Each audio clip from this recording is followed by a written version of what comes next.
Hello सर्वांना माझे नमस्कार। माझ्या यूट्यूब चॅनलमध्ये तुमच्या सर्वांचं मनपूर्वक स्वागत आहे। आपल्याकडे मंडळी जेव्हा छोटी मुले असतात ना तर त्यांना जिद्दच असते की काहीतरी मला गोड खायचं आहे, मम्मा मला गोड खायचं आहे। तर आज माझ्या मुलाचीच इच्छा समजून मी आज एक गोड पदार्थ बनवत आहे। तर चला रेसिपीला सुरुवात करूया। तर लागणारं साहित्य बघूया। ड्रायफ्रूट्स आहेत सर्व, तुम्हाला हवे तेवढे ड्रायफ्रूट्स तुम्ही घेऊ शकता।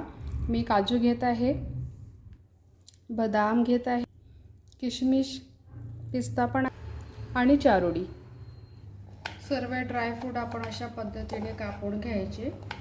तुम्हाला लांब कापायची इच्छा असेल तर तुम्ही लांब कापू शकता किंवा असे छोटे छोटे तुकड्यामध्ये सुद्धा तुम्ही याला कट करू शकता। तर सगळे ड्रायफ्रूट जे आहेत ना अशा पद्धतीने कट करून घ्यायचे। तर अशा प्रकारे आपले हे सर्व ड्रायफ्रूट कट झालेले आहे। पातेल्यामध्ये अर्धा लिटर दूध घालत आहे। अर्धा लिटर दूध घेतलेलं आहे आणि त्याला छानपैकी गरम होऊ द्या आणि त्याला ढवळत राहायचं आहे। गॅसची फ्लेम थोडी मोठी ठेवायची स्टार्टिंगला। एक मोठा चमच तूप घेत आहे।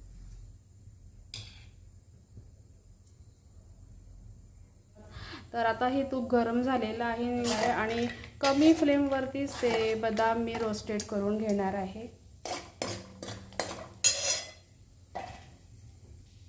तुम्ही बघू शकता बदाम झालेले आहे। आता यांना काढून घ्यायचं। त्याच तुपामध्ये आता काजू सुद्धा घालूया आणि पिस्ता सुद्धा घालूया। हलके ब्राऊन झाले की लगेच ते काढून घ्यायचे। घालूया सगळे ड्रायफ्रूट तुपामधून तळून घ्यायचे। गॅसचा फ्लेम कमीच ठेवायचा जेणेकरून पदार्थांची जी चव आहे ती टिकून राहते। किशमिश बघा कशी टमनेरी फुगलेली आहे। आता ही झालेली आहे, हिला काढून गच्च केलेलं बरं असते।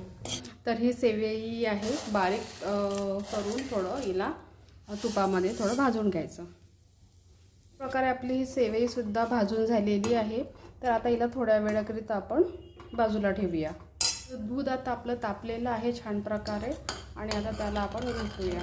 सतत ढवळत राहायचं आहे। थोडं घट्टी जी साय असते ती काढून घ्यायची।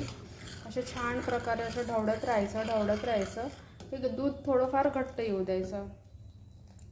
त्यानंतर आता गॅसचा फ्लेम कमी करायचा आणि हे जे सर्व ड्रायफ्रूट्स होते ते आपण त्यामध्ये घालायचे।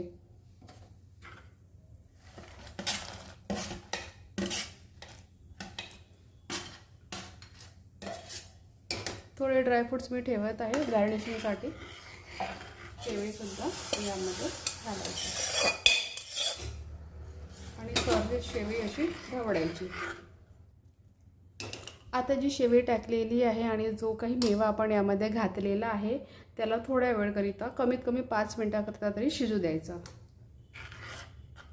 सर्व पदार्थ मिक्स झाले तेव्हा 1 कटोरी साखर यामध्ये मिक्स करायची।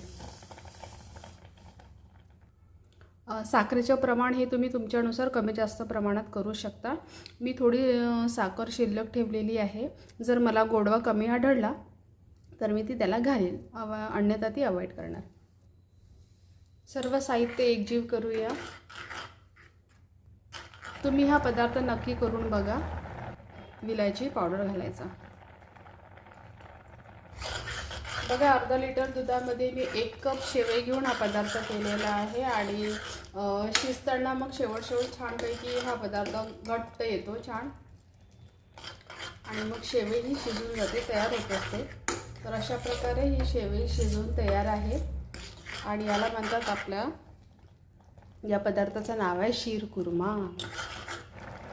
तर मी जवळपास 1 कटोरी साखर घेतलेली होती तर आणि एवढी साखर मी अवॉइड केलेली आहे। याला फार तर 1च कप साखर लागत असते जवळपास। तर एवढी साखर माझी शिल्लक। शेवई शिजून तयार आहे आणि आता मी गॅस बंद करत आहे। हा पदार्थ तुम्ही गरम किंवा थंड दोन्ही स्वरूपामध्ये खाऊ शकता. कुठल्याही सणावाराला तुम्ही करू शकता. तुमच्याकडे गेस्ट आले तेव्हा करू शकता किंवा जेव्हा तुम्ही सकाळच्या नाश्त्याला पण सुद्धा हा पदार्थ यूज करू शकता. कधी तुमचा उपवास असला किंवा तुम्हाला काहीतरी गोड खाण्याची इच्छा झाली त्यावेळी झटपट आणि खूप लवकर बनणारा पदार्थ आहे. खूप लवकर बनतो हा पदार्थ. चला, माझी शेवई बनून तयार आहे.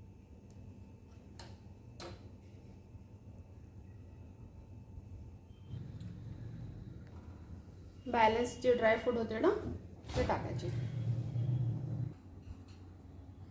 हे दिसायला पण खूप सुंदर आणि खायला तर फारच चविष्ट आहे. मंडळी नक्की एकदा बनवा. ज्याच्यासाठी बनवलेली आहे तो ग्रहण करत आहे, बघूया. मुलांना गोड खूप आवडत असते.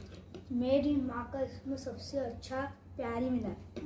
वाह वाह वाह वाह वाह, किती छान बनवलं आई.